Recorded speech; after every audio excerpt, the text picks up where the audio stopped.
नमस्कार दोस्तों ज़्यादातर इन्वेस्टर जब म्यूचुअल फंड में एसआईपी के थ्रू इन्वेस्टमेंट करते हैं तो उनके मन में एक सवाल जरूर आता है कि कितने अमाउंट की एसआईपी करें जिससे फ्यूचर में एक अच्छा खासा कॉर्पस बन जाए।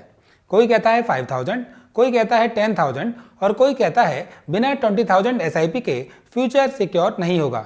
तो आज इसी टॉपिक पर हम बात करेंगे, क्योंकि सच ये है कि एसआईपी का एक फिक्स्ड अमाउंट सबके लिए एक जैसा काम नहीं करता।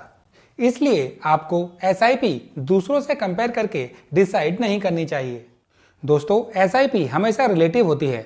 जरूरी नहीं कि जो अमाउंट आपके फ्रेंड के लिए इजी है वो आपके लिए कंफर्टेबल हो। इसीलिए एसआईपी अमाउंट को हमेशा अपनी इनकम, एक्सपेंस और लाइफस्टाइल के हिसाब से डिसाइड करना चाहिए। जनरली एक सेफ एंड प्रैक्टिकल रूल ये है कि यदि आप अपनी मंथली इनकम का 20 to 30% एसआईपी के रूप में इन्वेस्ट कर पा रहे हो और उसके बाद भी आपके ऊपर फाइनेंशियल स्ट्रेस नहीं है तो आप सही डायरेक्शन में हो, क्योंकि इससे कम एसआईपी में आपकी एसआईपी तो चलेगी लेकिन ग्रोथ नहीं होगी और इससे ज़्यादा एसआईपी में आपको फाइनेंशियल स्ट्रेस हो सकता है। अब रियल एसआईपी कैलकुलेटर एग्जाम्पल से समझते हैं।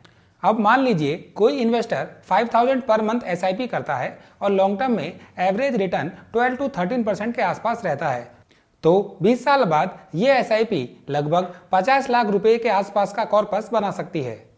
अगर वही इन्वेस्टर 10,000 पर मंथ एसआईपी करता है तो सेम रिटर्न और सेम टाइम के साथ अमाउंट 1 करोड़ से ज़्यादा हो सकता है।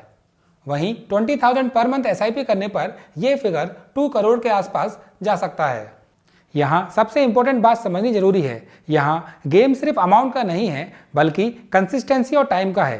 क्योंकि यदि आप 20,000 पर मंथ एसआईपी करते हैं और उसको 2 से 3 साल बाद ही बंद कर देते हैं तो उसका कोई फायदा नहीं।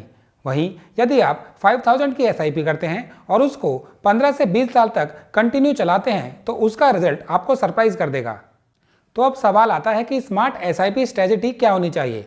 दोस्तों, बेस्ट अप्रोच ये है कि आप स्मॉल अमाउंट से स्टार्ट करें और अपने टाइम होराइजन को ज़्यादा से ज़्यादा रखें, 15 साल, 20 साल या 25 साल। और जैसे जैसे आपकी इनकम बढ़े वैसे वैसे उस अमाउंट को बढ़ाते रहें, एसआईपी के अमाउंट को, और स्टेप अप एसआईपी करते रहें। इससे बिना प्रेशर के आपका एसआईपी अमाउंट बढ़ता रहेगा और आपका कॉर्पस कई गुना बढ़ जाएगा।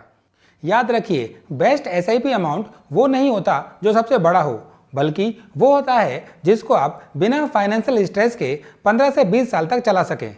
यदि आप इस रूल को फॉलो करोगे तो एसआईपी आपको पेशेंस और पैसा दोनों बनाना सिखाएगी। वीडियो अच्छी लगी हो तो वीडियो को लाइक करें और चैनल को सब्सक्राइब और फॉलो करना ना भूलें।